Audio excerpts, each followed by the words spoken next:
ہے بھائی. ہم تو میت کی باتیں کر رہے تھے, وقت بھی پورا ہو رہا ہے, تو چلو اچھا ہی ہو گیا, قیام و طعام لمبا ہو گیا لیکن فائدہ ہوگا, اچھی چیزیں ہوٹل پہ کھانے کو مل گئیں ہمیں الحمدللہ.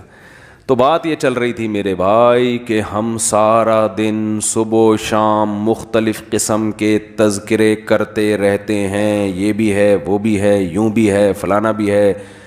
ان تذکروں میں موت کا تذکرہ زیرو ہوتا ہے, ذکر ہوتا ہی نہیں ہے موت کا.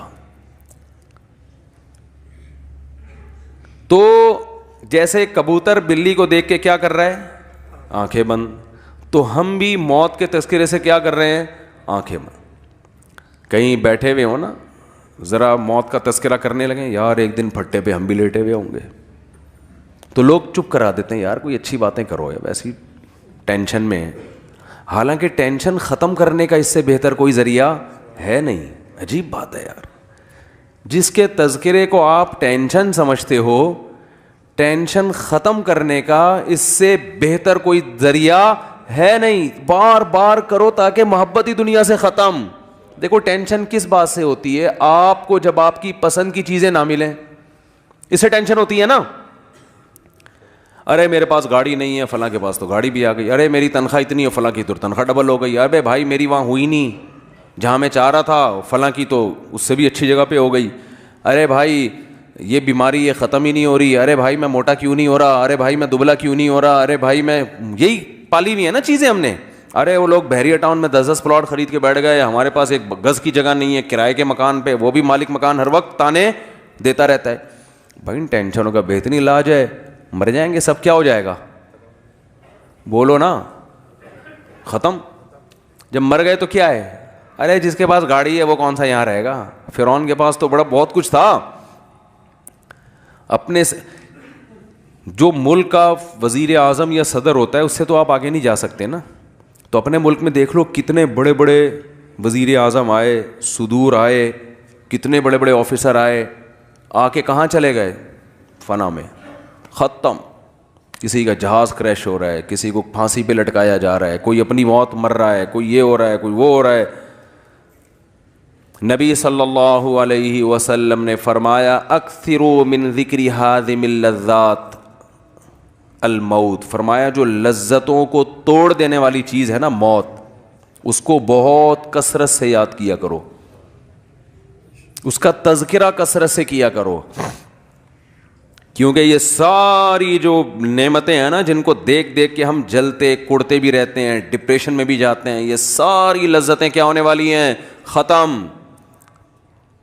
موت کے تذکرے سے ٹینشن جب ہوگی جب آپ دنیا کو مسافر خانہ سمجھ ہی نہیں رہے ہو. آپ سمجھ رہے ہو میں ہمیشہ یہاں رہوں گا, تو آپ اس خوش فہمی میں ہوتے ہو کہ میں موت کو بھلا دیتا ہوں, جب آنی ہوگی آ جائے گی, اور میں یہی سمجھتا ہوں کہ میں ابھی کیا ہوں, زندہ ہوں تو کل بھی زندہ ہوں. اس سے آپ سمجھتے ہو کہ آپ کو خوشی ملے گی, حالانکہ یہ وقتی خوشی میں ایک بہت بڑا غم لپٹا ہوا آ جاتا ہے آپ کے ساتھ. وہ غم یہ آ رہا ہوتا ہے کہ پھر آپ ساری چاہتیں یہاں پوری کرنا چاہتے ہو. خوش ہمیشہ وہی ہوتا ہے جو زندگی کو دنیا کو W11 سمجھے.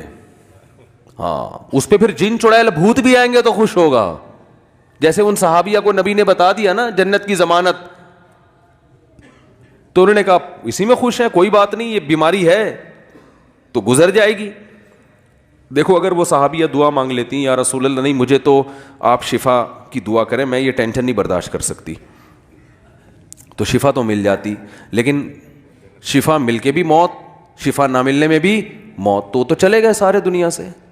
شفا مل جاتی تو بھی موت, بلکہ وہ نبی سے یہ دعا مانگتی ہیں کہ شفا بھی ملے, 500 سال کی زندگی بھی ملے, تو بھی اب تک کیا ہو چکا ہوتا, موت ہو چکی ہوتی. جو مر گیا. دیکھو ماضی اچھا گزرے برا گزرے اس سے آپ کی صحت پہ کوئی اثر نہیں پڑتا.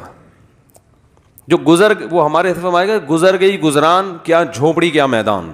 جو ٹائم گزر گیا وہ تو اچھا گزرا برا گزرا, اب اس کا کرنا کیا ہے. حال اور فیوچر کو سوچ کے انسان خوش ہوتا ہے. کتنی بڑی بات ہے جب میدان حشر قائم ہوگا تو وہ صحابیہ کو کوئی یہ فیصلہ کر سکتا ہے کہ ان کو معاذ اللہ ان کے بدعمالیوں کی وجہ سے ان کو سزا ملے. کوئی اگر بالفرض بدعمالی ہو, بالفرض کوئی سوچ سکتا ہے؟ اگر ایسا ہو تو وہ تو نبی کے پاس آئیں گی, آپ نے تو گارنٹی دی تھی. تو یاد رکھو یہ گارنٹی صرف ان صحابیہ کے لیے نہیں ہے, اصل میں اصول ہے کہ جو ٹینشنوں اور بیماریوں میں صبر کرتا ہے اس کے لیے جنت کی ضمانتیں ہیں. نبی صلی اللہ علیہ وسلم نے فرمایا قیامت کے دن انسان اپنے اعمال کو دیکھے گا, اتنا وزنی ترازو, وہ کہے گا یہ نیکیاں تو میں نے کی نہیں ہیں. تو اللہ فرمائیں گے تجھے دنیا میں جو مشکلات پہنچی اور تو نے صبر کیا, وہ سارا صبر اللہ نے نیکیاں بنا کے تیرے ترازو میں رکھ دیا. اور حدیث میں آتا ہے کہ صبر سے بڑھ کر, حدیث کا مفہوم ہے, کسی عمل کا وزن نہیں ہے. کوئی تہجد, کوئی مجاہد کی جو اتنی فضیلت ہے نا میدان جنگ میں لڑنے کی, اس لیے کہ صبر کرنا پڑتا ہے.